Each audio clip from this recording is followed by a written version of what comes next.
Subscribe करें और bell दबाएं ताकि कोई खबर रह न जाए।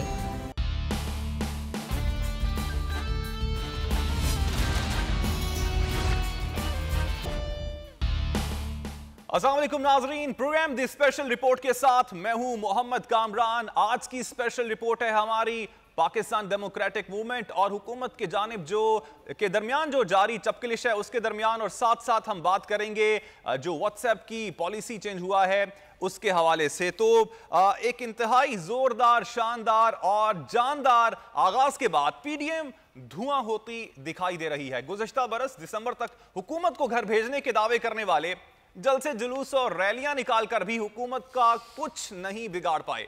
पीडीएम इत्तेहाद को पाकिस्तान पीपल्स पार्टी की जानिब से जो खदशात लाहक थे वो तो किसी से ढके छुपे नहीं है। कहीं मौलाना नहीं जाते थे तो कहीं बिलावल अभी तक नहीं आते हैं। इस्तीफों के मामले पर भी ऑपोजिशन वाले हुकूमती बयानात से ज्यादा यू टर्न लेते दिखाई देते हैं। और अब सूरत हाल कुछ यूं है कि ऑपोजिशन की जानिब से हुकूमत से इस्तीफे लेने के बजाय सेनेट और ज़िमनी इंतखाबात की तैयारियां जोरों शोर से जारी हैं। बल्कि हद तो यह है कि ज़िमनी इंतखाबात में एक दूसरे को फुल सपोर्ट करने की हामियां भरी जा रही हैं। दूसरी जानिब अगर हुकूमत की बात की जाए तो हुकूमत के मामलात भी कुछ ज्यादा बेहतर नहीं है। इससे कते नजर के करंट अकाउंट सरप्लस है, गुज़श्ता 3 माह में बरामदात में भी इजाफा हुआ है, लेकिन हुकूमत महंगाई के जंग को काबू करने में मुकम्मल तौर पर नाकाम दिखाई देती है। चीनी की कीमत कम होने पर मुबारकबाद देने वाले वजीर आजम साहब को एक बार फिर मुत्तला करना होगा कि चीनी एक बार फिर सेंचुरी क्रॉस कर गई है। ऑयल की बात की जाए तो ऑयल पर भी 20 से 30 रुपए बढ़ा दिए गए हैं। गंदम माफिया, पेट्रोल माफिया पहले ही इस बहती गंगा में हाथ धो चुका है। साथ ही आईपीपीज की अगर बात की जाए तो उनसे वसूलियां की जानी थी, लेकिन अब उन पर नए मुआहिदों की निवाजिशात जो की जा रही हैं वो भी समझ से बालातर हैं। टैक्स वसूलियों पर भी कल खान साहब साफ ये कह चुके हैं कि टैक्स कम इकट्ठा होने के सबब मुल्क की तरक्की पर ज्यादा खर्च नहीं कर सकते हैं। तो मुख्तसरन ये कि हुकूमत और अपोजिशन की लड़ाई में आवाम का पुरसाने हाल नहीं, आवाम को कोई पूछने वाला नहीं है। इस सारी सूरत हाल पर बात करेंगे। हमारे साथ मौजूद हैं इस वक्त स्टूडियो में एडिटर एंड चीफ हैं बोल टेलीविजन के नज़ीर लगारी साहब। बहुत शुक्रिया लगारी साहब आपके वक्त का। और पाकिस्तान तहरीक इंसाफ की नुमाइंदगी कर रहे हैं राजा यासिर हुमायूं साहब, सूबाई वजीर भी हैं। बहुत शुक्रिया यासिर साहब आपके वक्त का। और कुछ देर में हमें पाकिस्तान मुस्लिम लीग नून की जानिब से भी ज्वाइन किया जाएगा, उनके नुमाइंदगान की जानिब से। सबसे पहले तो यासिर साहब आपसे गुफ्तगू का आगाज़ करना चाहूँगा। ऑलराइट, यासिर साहब से हम ट्राई कर रहे हैं कि उनसे रब्ता मुमकिन हो पाए। लगारी साहब, जो पाकिस्तान डेमोक्रेटिक मूवमेंट है इस वक्त कहां पर खड़ी है आपकी नजर में? अब जो गुज़श्ता रोज इवन जो बयान भी सामने आ चुका है कि फौज को बीच में ना ही घसीटा जाए सियासत के अंदर, उसके बाद पाकिस्तान डेमोक्रेटिक मूवमेंट को आप समझते हैं कि धचका लगा है? एक तो ये कोई धचके की बात नहीं है। अगर वो ये कहता है कि तमाम इदारे अपने अपनी डोमेन में रहें और अगर कोई याद दहानी कराए कि पब्लिक डोमेन एक चीज़ होती है और सर्विसेज की डोमेन अलग चीज़ होती है, अगर ये कहता है कि पार्लियामेंट की और अदलिया की और एग्जीक्यूटिव की अलग अलग डोमेन्स हैं, तो इसमें कोई ऐसी बात नहीं है जिसको कहा जाए कि ये गलत बात थी या इस बात को गलत समझा जाए। पहली बात तो ये है कि एक डेमोक्रेटिक सिस्टम के अंदर, और सिस्टम कोई भी हो, उसके अंदर सब दायरा कार इदारों का अलग अलग होता है और उनकी जिम्मेदारियाँ अलग होती हैं। जाहिर है कि किसी भी इदारे का काम जो एग्जीक्यूटिव नहीं है उसका काम नहीं है कि वह हुकूमत चलाए या हुकूमत के अमूर जो है वो अपने हाथ में ले। ना ही पार्लियामेंट का काम है कि वो एग्जीक्यूटिव का या अदलिया का काम करे, और अदलिया जो है एग्जीक्यूटिव की जिम्मेदारियां नहीं संभाल सकती है। तो ये सारे का सारा अलग अलग डोमेन है। ये है कि इंक्रोचमेंट होती रहती है मुख्तलिफ इदारों की तरफ से एक दूसरे के मामलात में, जो कि नहीं होनी चाहिए। लेकिन अगर हम इस तरफ जाएंगे तो फिर एक बहुत बड़ा वो पिंडोरा बॉक्स खुल जाएगा। लेकिन इससे पहले होता रहा, गुज़श्ता 10 सालों में 2 हुकूमतों ने अपने अपने अदवार पूरे किए। अब ये हुकूमत भी दौर अपना उम्मीद है कि पूरा करे ताकि जमहूरी जो तसलसल है वो आगे बढ़े। लेकिन इस सारे मामलात में आप क्या समझते नहीं है कि इदारों को इन्वॉल्व किया जा रहा है दोनों जानिब से ही? जी बिल्कुल ऐसा है। इदारों को इन्वॉल्व नहीं किया जाना चाहिए। और हम तो इदारे भी जो अगर इदारे कोई किसी रियासत में होते हैं तो वो 3 पिलर ही होते हैं, 3 सतून ही होते हैं। और हम मीडिया के लोग भी अपने आप को एक सतून समझते रहते हैं, लेकिन अगरचे हम एक बहुत छोटा सा लूला लंगड़ा सा एक सतून हैं, लेकिन असल सतून जो होते हैं वो पार्लियामेंट होती है, अदलिया होती है और एग्जीक्यूटिव होती है। और इनको एक दूसरे के मामलात में या इन किसी एक के भी ज़ेरी किसी इदारे को या कि मातहत इदारे को भी किसी दूसरे इदारे के अंदर मुदाखलत नहीं करनी चाहिए। इस तरह की बात जो है ये कोई ऐसी नहीं है कि कोई ना जानता हो, लेकिन इस तरह की शिकायत हर तरफ से रही हैं। लेकिन हुकूमत अगर अपने डिफेंस में हर मौके पर अगर फ़ौज को आगे लाकर खड़ा करेगी तो ठीक नहीं है, और अपोजिशन हर खराबी की जिम्मेदारी अगर फ़ौज के गले डालेंगी तो भी ठीक नहीं है। अगर मसला ये है कि ये सियासी मसाइल हैं और सियासी मसाइल को खालिस सियासी अंदाज में देखना चाहिए।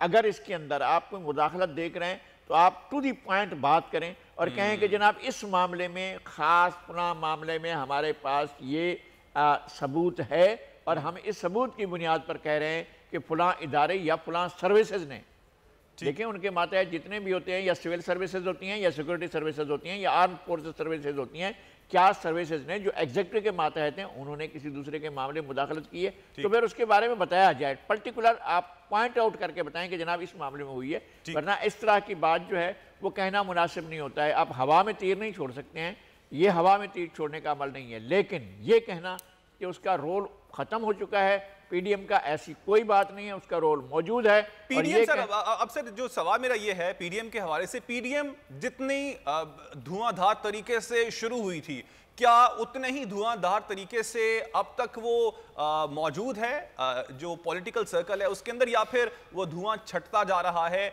और पीडीएम भी अपने स्टैंड से पीछे आते जा रही है? मैंने इंट्रो में भी बात की, इस्तीफों की बात कर रहे थे, दिसंबर तक हुकूमत को घर भेजना था, अब उनका अपना स्टैंड है, सेनेट के इंतखाबात में भी शिरकत कर रहे हैं, ज़िमनी इंतखाबात में भी शिरकत कर रहे हैं, तो अपने स्टैंड से तो पीछे आते हुए दिखाई दे रहे हैं ना। मेरा ख्याल ये है कि ये सारा कुछ स्टैंड्स वगैरह जो अपनाए गए थे वो उन 36 नुकात के ऐन मुताबिक नहीं थे। अगर उनको अपने ये लेकर चलनी थी तारीख तो उनके दायरा कार में रहते। नंबर 1, अगर आपको वज़ीर-ए-आज़म के ख़िलाफ़ कोई बात करनी थी तो ये कहना तो बिल्कुल ही नामुनासिब था। मैं कहता हूँ इससे ज़्यादा नामुनासिब बात नहीं है कि आप आर्म फोर्सेस को कहें इशारा करके, किनाया करके, किसी तरीके से घुमा फिरा कर बात करके ये कहें कि जी हम आपसे बात करने को तैयार नहीं लेकिन पहले इनको हटाएं। तो भाई आप क्या कह रहे हैं? अब इसका क्या मतलब है? इसका मतलब ये है कि आप ये कह रहे हैं कि फ़ौज बतौर इदारा किसी हुकूमत को नहीं हटाए। ये कौन सी बात हुई? अगर आपके पास मास्टर्स की पावर है तो आप हुकूमत को घुटने टेकने पर मजबूर कर दें। ये क्या बात हुई कि आप कहें इदारे को जनाब कि आप हटाओ इसको, किसी को भी हटाने के लिए? तो क्या फ़र्क रहता है उस आदमी में जो गैर जमहूरी है और जमहूरी आदमी है? तो उसमें कोई फ़र्क नहीं रह जाता है अगर इस तरह की बात कोई करता है। तो ये बात जो थी वो पीडीएम की तरफ से हुई गलत थी। इन्होंने कहा इस्तीफे दे देंगे। भाई इस्तीफे देने का आप पार्लिमानी पार्टियां, यार पार्लिमानी पार्टी कह रहे कैसे अपना ग्राउंड छोड़ सकती हैं? तो उनको अपना ग्राउंड छोड़ने की बात ही नहीं करनी चाहिए थी। मैं पहले से भी कह रहा हूं कि भाई आप अपने सारे कार्ड के पत्ते मेज पर बिछाकर कह रहे हैं जो आओ हमारे साथ खेलो, तो वो तो कमजोर पत्तों वाला भी आपको पीट के चला जाएगा ना। फिर आप सेनेट के इलेक्शन के बारे में जा रहे थे कि जनाब हम सारी सीटें कौमी असम्बली की छोड़ रहे हैं और फिर जा रहे हैं इसमें भी नहीं फर्ज करें। अच्छा, इससे तो हो जाता है कि 2/3 मेजॉरिटी से ज़्यादा ले जाते सेनेट के अंदर। जो रास्ता अब अख्तियार किया गया है उस रास्ते में तो अपोजिशन टफ टाइम देगी हुकूमत को, और हुकूमत से वो बहुत ज़्यादा सीटें, हुकूमत के पास वो सूरत हाल नहीं होगी कि वह कतई अक्सरियत हासिल कर सके, कतई नहीं होगी। हुकूमत को ऐवान के अंदर, सेनेट के ऐवान में अक्सरियत हासिल नहीं होगी अगर अपोजिशन ने मुत्तहदा तौर पर इलेक्शन लड़ा और एक दूसरे के साथ उन्होंने बेईमानी नहीं की। तो लगारी साहब समझते हैं कि इससे पहले जो मौकिफ अपनाया जा रहा था पीडीएम की जानिब से वो मौकिफ ठीक नहीं था, अब वो सही डगर पर हैं, क्योंकि अब ऑफ कोर्स पाकिस्तान पीपल्स पार्टी की जानिब से ये बात पेश की गई थी और उनकी एक तारीख भी इस हवाले से है। 1985 के अंदर इलेक्शन में ना शिरकत करके उन्होंने बहुत कुछ सीखा उसके बाद। तो अब अपना जो कुछ सीखा था वो पाकिस्तान पीपल्स पार्टी इस इलेक्टोरल सिस्टम से सीख चुकी है, वो इंप्लीमेंट अब पाकिस्तान डेमोक्रेटिक मूवमेंट में करना चाह रही है, जिसकी वजह से अब ऑपोजिशन को फायदा होगा उससे, ये कहना चाह रहे हैं आप? ये इससे बाद में भी एक मौका आया, बाद में 2008 का मौका आया था।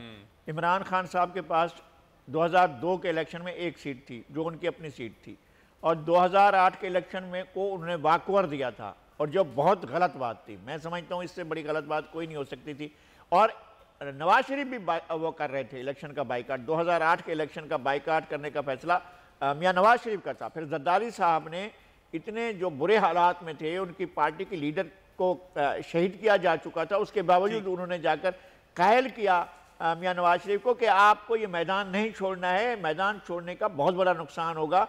इसलिए उन्होंने भी इलेक्शन में हिस्सा लिया और इलेक्शन में हिस्सा लेने के बाद एक नई फॉर्म ऑफ द गवर्नमेंट। गाजी साहब हमारे साथ रहिएगा, हमें ज्वाइन किया है पाकिस्तान के रहनुमा हैं फयाजुल हसन चौहान साहब। बहुत शुक्रिया फयाज साहब आपके वक्त। फयाज साहब, पाकिस्तान डेमोक्रेटिक मूवमेंट कहां पर खड़ी है आपकी नजर में? गलतियां तो आई एम श्योर कि आपको भी लगता है कि उनकी जानिब से की जा रही हैं, लेकिन हुकूमत क्या उन गलतियों से फायदा उठा रही है?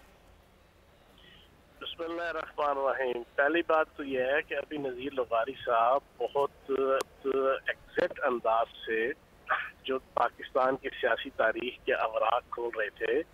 2008 के अंदर जो है वो APDM बनी थी। अब ये PDM है ना, उस वक्त APDM थी, ऑल पाकिस्तान डेमोक्रेटिक मूवमेंट।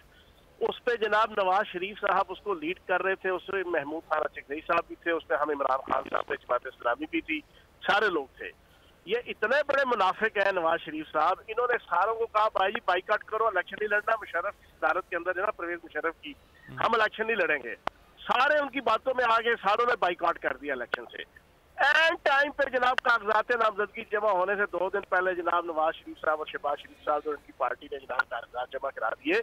ये इतने बड़े धोखेबाज, फरेबी और जनाब टके मार हैं। इस वजह से इनकी किसी बात के ऊपर एतबार भी किया जा सकता है और अपनी हिस्ट्री इन्होंने PDM में भी दोहरा दी है। अब PDM के अंदर इनके साथ गेम कर गया इनका अपना भाई। 2008 के अंदर आले शरीफ ने गेम की थी जनाब इमरान खान साहब के साथ, जमात इस्लामी के साथ, महमूद खान चकधरी के साथ। लेकिन अब की बार शहबाज शरीफ ने नवाज शरीफ के साथ हाथ कर दिया है। अब बुनियादी तौर पे इस PDM का जो डंक है ना और जहर है, वो आसिफ जरदारी साहब ने और शहबाज शरीफ साहब ने है। अब ये फुनकार सकते हैं लेकिन काट नहीं सकते। अब इनमें जहर कोई नहीं रहा। अब ये एक वक्त में कहते थे आर पार और फला और फला, अब बड़े लहक लहक के, चहक चहक के, महक महक के अब ऐलान कर रहे हैं ज़िमनी इलेक्शन में भी हिस्सा लेंगे, सेनेट के इलेक्शन में भी हिस्सा लेंगे, सिस्टम को भी चलाएंगे, अच्छे बच्चे भी बनेंगे, सियासी तौर पे ओबीडियंस भी दिखाएंगे, फला फला फला। तो कहने का मकसद ये है कि अब ना खुदा ही मिला, ना विसाले सनम, ना इधर के रहे ना उधर के रहे। PDM आर हो गया और पार हो गया, लाचार हो गया, आवाज आ गया। बस ये PDM की। अब से गुज़श्ता रोज वज़ीर आज़म पाकिस्तान की जानिब से भी ये बयान सामने आया कि टैक्स कम इकट्ठा हुआ है जिसके बायस मुल्की तरक्की पर ज्यादा खर्च नहीं कर सकते हैं। लेकिन वज़ीर आज़म साहब की जानिब से इलेक्शन जीतने से पहले ये कहा गया था कि ईमानदार हुकूमत होती है तो टैक्स अवाम खुद से देती है। तो ये क्या नफी नहीं है, तजाद नहीं है इस बात में?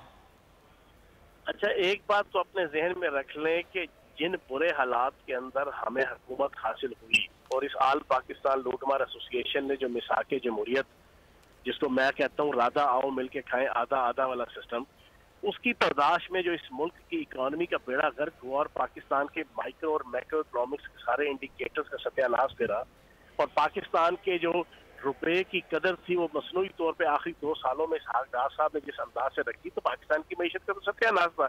उसके बावजूद है इस वक्त पाकिस्तान की इकोनॉमी अब नवंबर के महीने में, सिर्फ 1 नवंबर के महीने के अंदर 9.38% इंक्रीमेंट हुआ है, परसेंटेज हमारी रही है एक्सपोर्ट की।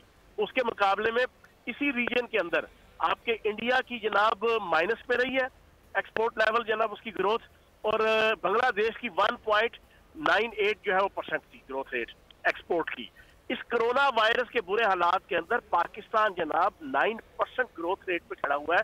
बाकी अपने ममालिक की निस्बत एक्सपोर्ट्स बढ़ रही हैं। आपकी फॉरेन पाकिस्तान के अंदर बिजनेस, चाहे वो सीमेंट का हो, चाहे वो मोटरसाइकिल्स का हो, चाहे वो जनाब कंस्ट्रक्शन की इंडस्ट्रीज का हो, ये सारी चीजें प्रमोट हो रही हैं। तो इंशाल्लाह वक्त के साथ साथ पाकिस्तान की इकोनॉमी मजीद बेहतर होगी अगले 2.5 साल। लेकिन फयाज साहब, आपको नहीं लगता कि हुकूमत जो माफियाज है उन पर काबू पाने से आ रही नजर आती है? चाहे वो इससे पहले पेट्रोल माफिया था, चीनी माफिया, आप देख लें चीनी की कीमत वापस 100 पे जा रही है। दूसरी जानेब अगर अभी ऑयल की बात की जाए, ऑयल माफिया भी आ रहा है, 20 से 30 रुपए फी किलो ऑयल की कीमत में भी, घी की कीमत में भी इजाफा देखने में आ रहा है। तो माफियाज को जो, इससे पहले मेरा सवाल आपसे यही था कि पाकिस्तान डेमोक्रेटिक मूवमेंट अगर उसका धुआं बैठ रहा है और वो कुछ कर नहीं पा रही है तो हुकूमत भी माफियाज के सामने तो बेबस ही दिखाई देती है। देखें, बात यह है कि 72 साल जिन माफियाज ने जनाब प्रमोट हुए हैं, मजबूत हुए हैं, मुस्तहकम हुए हैं, सियासत की छतरी तले जनाब सियासत को जनाब जुराइमगाह बना के और क्राइम का जनाब एक गढ़ बना के जो माफियाज मजबूत हुए हैं, आप ये तवक्को रखते हैं कि 2 सालों के अंदर जो है वो सारे के सारों का किला खमा हो जाएगा? और माफियाज तो अभी भी एग्जिस्ट कर रहे हैं। अब इनके पास हुकूमत है जनाब सिंध की, वहाँ पे आपने आटा और चीनी के बहरान पैदा करने के हवाले से कमा हक हो हिस्सा बकदरे जुसा इन्होंने अपना किरदार अदा किया है। बाकी जितने आपके कारोबार उनमें इसी फैयाज साहब आपका बहुत शुक्रिया। प्रोग्राम के सिलसिले को आगे बढ़ाते हैं, कुछ बात अब कर लेते हैं व्हाट्सएप की प्राइवेसी के हवाले से भी। गुज़श्ता रोज चंद दिनों से जो बात गर्दिश कर रही है वो है व्हाट्सएप की प्राइवेसी पॉलिसी के हवाले से, जो कि अपडेट की गई है। लेकिन यहां पर बहुत से सवालात भी खड़े होते हैं कि व्हाट्सएप की जो प्राइवेसी पॉलिसी है अब अपडेट की गई है, क्या इससे पहले डेटा हमारा उनके पास मौजूद नहीं था? क्या उनके पास हमारे डेटा की एक्सेस मौजूद नहीं थी जिसकी वजह से हमें इतनी तशवीश का सामना करना पड़ रहा है? दूसरा, बहुत सी जो नई ऐप्स के हवाले से बात की जा रही है कि व्हाट्सएप से इन ऐप्स पर स्विच कर लेना चाहिए हमें, चाहे वो सिग्नल हो, टेलीग्राम हो, वायर हो। तो क्या ही इसकी गारंटी है कि ये ऐप्स आपके डेटा तक एक्सेस हासिल नहीं करेंगी? और इसकी भी क्या गारंटी है? $18 बिलियन की फेसबुक ने जो व्हाट्सएप ऐप थी वो खरीदी थी, तो क्या वो जो फेसबुक है वो इन ऐप्स को भी खरीद नहीं सकती है? इस हवाले से ही बात करेंगे। मेरे साथ इस स्टूडियो में मौजूद हैं आईटी एक्सपर्ट हैं मिर्जा बुरहान बेग और स्काइप के जरिए हमें ज्वाइन कर रहे हैं इबाद शाह। आप दोनों का बहुत शुक्रिया। बुरहान, गुफ्तगू का आगाज आपसे करना चाहूंगा। ये प्राइवेसी पॉलिसी आखिर है क्या? इसमें डिफरेंट क्या है? इससे पहले क्या जो व्हाट्सएप था उस तक हमारा डेटा नहीं एक्सेसिबल था? क्या वो उससे पहले डेटा एक्सेस नहीं कर रही थी? और क्या सिर्फ ऐसा नहीं हुआ कि इससे पहले भी फेसबुक और व्हाट्सएप हमारे डेटा तक एक्सेस रखती थी, सिर्फ अब बता दिया गया है? अस्सलाम वालेकुम। सबसे पहले तो मैं आपको ये क्लियर कर दूं कि प्राइवेसी पॉलिसी हर कंपनी की अपनी अपनी होती है और उस डेटा को किस तरीके से यूज़ करना है कंपनी एक प्लेटफॉर्म के थ्रू अपने यूज़र्स को बताती है कि मैं आपका कौन कौन सा डेटा लूँगा और मैं आपका डेटा कहाँ यूज़ करूँगा। इन दिस रिगार्ड जो अभी नई प्राइवेसी पॉलिसी आई है इसके अंदर थोड़ी डिटेल के अंदर जाके जब उन्होंने ग्रैनुलर लेवल पर बताया है कि हम आपका कौन कौन सा डेटा पिक करेंगे और हम उसको एडवर्टाइजमेंट बेटर करने के लिए यूज करेंगे। तो they are not selling your data to anyone, they are using that data for themselves to make the better ads. तो हमें जितनी तशवीश इस वक्त ना सिर्फ पाकिस्तान बल्कि पूरी दुनिया में है, उतनी तशवीश होनी चाहिए? ऑनेस्टली नहीं होनी चाहिए। उसकी वजह यह है कि ना तो हमारे पास व्हाट्सएप की पेमेंट्स हैं, ना हम लोग इतना क्रिटिकल डेटा शेयर करते हैं। तो रेंडमली हमारी बहुत सारी मोबाइल में ऐसी एप्लीकेशंस हैं जो हमारा ये डेटा वैसे ही लेके जाती हैं। तो अब हमें बता दिया गया है कि हम आपका डेटा ले रहे हैं तो हमें प्रॉब्लम हो रही है। उससे अलावा हमारे मोबाइल में बहुत एप्लीकेशंस हैं। आप अगर गूगल की बात कर लेते हैं, फेसबुक की बात कर लेते हैं, तो वो ऑलरेडी इतना डेटा आपका लेके जा रहे हैं, आपको नहीं पता कि कौन सी एप्लीकेशन क्या डेटा लेके जा रही है आपका। वो एक सही भी है ना, if you are getting something for free तो you are the product. Anyhow, अब यहाँ पे एक और सवाल उठता है कि जो डिफरेंट जो एप्स हैं व्हाट्सएप के अलावा, व्हाट्सएप की तरह की, उन पर स्विच करने की बात की जा रही है। इस बात में किस हद तक आपकी नजर में वजन है कि हमें क्या उन पे स्विच कर देना चाहिए? इस वक्त तक तो अब तक उस लिहाज से हमारे पास वो जो प्राइवेसी पॉलिसी अब अपडेट की गई है फेसबुक की, व्हाट्सएप की जानिब से, उनमें एटलीस्ट वो पॉलिसी नहीं होगी। जब वो करेंगे तब उनसे किसी और पे स्विच हो जाया जाए। तो क्या इन प्रोडक्ट्स, इन एप्स पर हमें स्विच कर देना चाहिए? ऑनेस्टली अगर आप मुझसे पूछेंगे तो अभी कोई इतनी खास ज़रूरत नहीं है शेयरिंग आपको चेंज करने की, क्योंकि वही वाली बात है, आपका डेटा आपके लिए कितना इंपॉर्टेंट है ये आप और हम जानते हैं। अच्छा, आपने जो बात करी कि डिफरेंट एप्लीकेशंस हैं, इसी तरीके से बहुत सारी एप्लीकेशन हैं अभी डेटा शेयर नहीं कर रही। कल को अगर उन्होंने भी डेटा शेयरिंग स्टार्ट कर दी फिर आप क्या करेंगे? फिर आप मूव करेंगे किसी और जगह पे। तो honestly in this digital age हम हर डेटा अपना एक्सपोज करते हैं, तो हमने ये डिसाइड करना है कि आपको कौन सा डेटा देना है और कौन सा डेटा नहीं देना है पब्लिक में। ऑलराइट, अब पाकिस्तान के लिए भी क्या अब वक्त आ गया है कि पाकिस्तान को खुद से ऐसी कोई ऐप बना लेनी चाहिए जिसमें आपके हवाले से, जो प्राइवेसी के हवाले से हमारे खदशात हैं वो मौजूद ना हो? और क्या मुमकिन है कि वो खदशात हमें उस ऐप से नहीं होंगे जो कि पाकिस्तान में प्रोड्यूस की जा रही है?